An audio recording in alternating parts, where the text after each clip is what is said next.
Hello again, everyone. I'm Kate Vanneman. And I'm Phil Wrighthouse. Coming up in this segment of Fast Track, we'll have your community calendar, and we'll take a look at the Gold Duster tryout. But first up, Kyle Bloyd covers a pair of new technologies and gives details on a highly anticipated game title in this week's Tech Minute.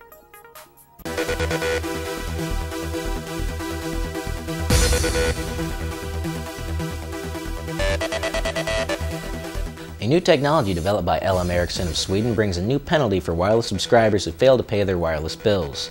Some companies subsidize computers that come with wireless cellular internet by contracting buyers to a 2-year service so that the laptops could retail for less. But if a user failed to make a wireless payment, little could be done outside of prohibiting wireless access.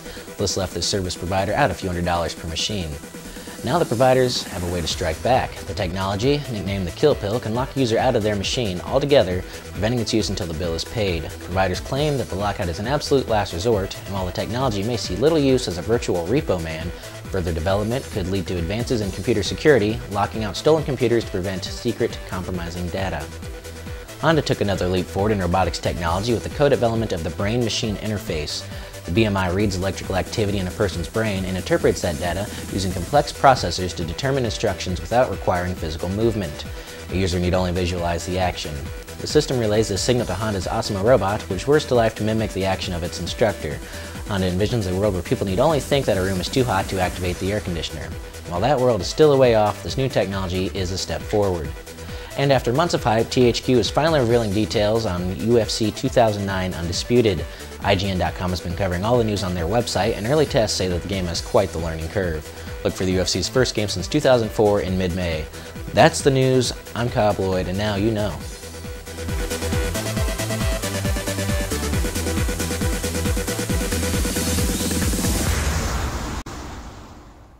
If you have ever wondered what members of the All-American Marching Band do when it isn't football season, Samantha Wild has proof that the fun never ends. Each spring, a few months after marching for the last game with the All-American Marching Band, the Flag Corps at Purdue, known as the Golden Silks, focus on a new project, the Winter Guard Circuit.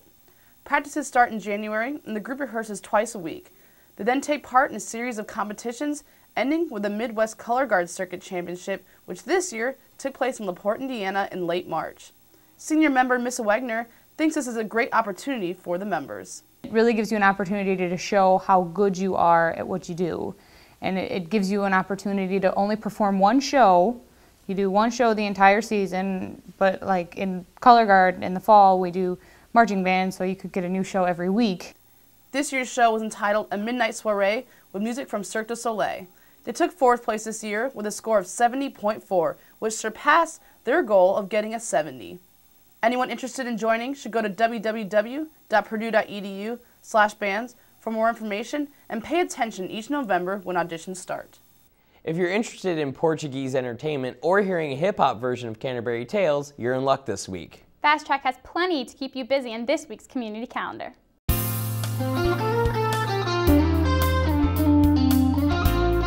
Welcome to the Community Calendar, everyone. I'm Stephen George. And I'm Christy Wolf. The Black Voices of Inspiration will host its spring concert on April 5th at 3 p.m. in the Loeb Playhouse. This will feature Terrell Hunt, the 2009 Stellar Award nominee for the Best New Artist of the Year.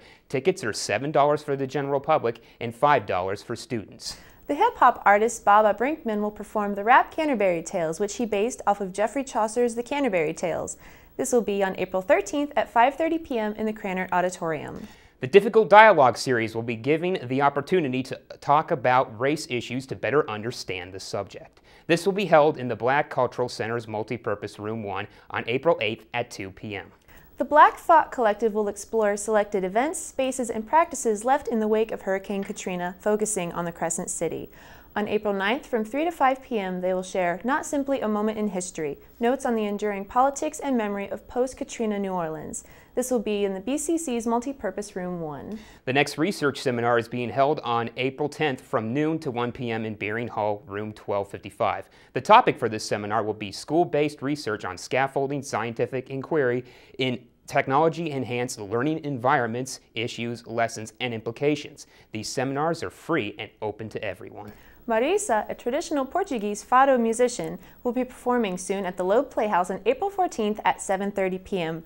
For those interested, tickets are $26 for adults and $19 for those 18 years and younger, including students. Purdue Theater is still presenting The Shape of Things, which involves two students, Evelyn and Adam, in a complicated relationship. For the upcoming week, it will be on April 8th, 9th, 10th, and the 11th at 7:30 p.m. in Mallett Theater in Powell Hall. For ticket information, call 494-3047. The Black Cultural Center will also be featuring the program Through My Eyes, Stories of Lives Never Lived.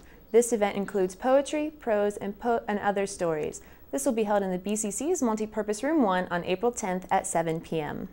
And the Queer Student Union is inviting all of you to the screening for The Bible Tells Me So, April 4th at 7 p.m. at the Chapel of the Good Shepherd. The film follows the lives of those caught in crosshairs of sculpture and sex identity. For more information on the film, you can visit the website for thebibletellsmeso.org. Okay, then, that is all we have for you today. Now back to Phil and Kate in the studio. It comes only one time a year, a day of excitement, talent, and for some disappointment. This past Saturday, roughly 50 young ladies tried out for the 2009-2010 Purdue Gold Duster dance team. Bree Schwartz has more. The day began at 8 a.m. with girls checking in at registration in the IAF gym, trading their name in for a number.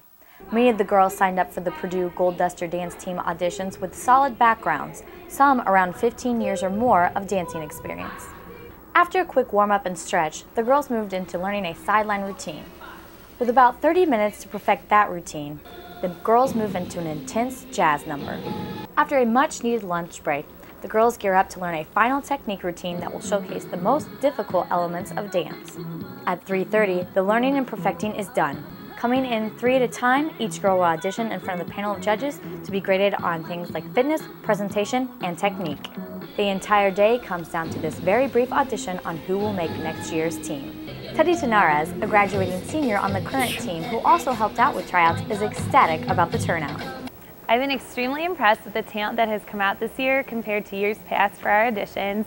The girls have a lot of energy, their technique is very high. You can tell that the group has progressed based on who's coming out for our auditions. At 6:30, a list of the 15 girls who made the team will be posted on this door of the Elliott Hall of Music. Those who did not make the list, although disappointed, can try again next year. The chosen few will have their first official team meeting of the 2009-2010 Gold Duster Dance Team to discuss the exciting and challenging year ahead. Reporting for Fast Track, I'm Bree Schwartz. Fake props, little white lies, and practical jokes, all part of the fun each year when the 1st of April comes around. We heard a few good stories from students on some pranks they've been involved with on April Fool's Day. So I woke up pretty early in the morning, right after my roommate does. He's got a 9:30 class, and he always goes to shower, and all our buddies always have their doors open and everything, blast music. So I went into the shower and I took his towel, and about 5 minutes later he came running out into the hall completely naked. Everyone saw. Our friends in Indianapolis, they texted us and told us that one of our friends is in the hospital and that he got stabbed. And we believed it, and then they texted us saying that he was in surgery and he was dying, and we got really emotional about it, and then we found out that it was just an April Fool's joke. The computer in class of 50 was infected with a Rickroll Trojan. One time I came home and I was laying on the couch. I had chickenpox really bad, and I faked it again to my mom. She started crying. And so someone wrote a virus that infected the computer that when you logged on, it locked up the computer and played the Rickroll video, and the whole classroom got to see it. So one time on April Fool's Day, my brother, he switched the salt and sugar and put salt on the sugar bowl. So I went to make a glass of tea with sugar, and I put, 3 spoonfuls of salt in there, and I went and I tasted the tea, and it was all salty. And apparently multiple instructors were hit by it because they all logged into the PC at one point, and the whole class got Rickrolled. Well, that's all we have tonight, everyone. Be sure to join us next week for all of your campus news. Good night.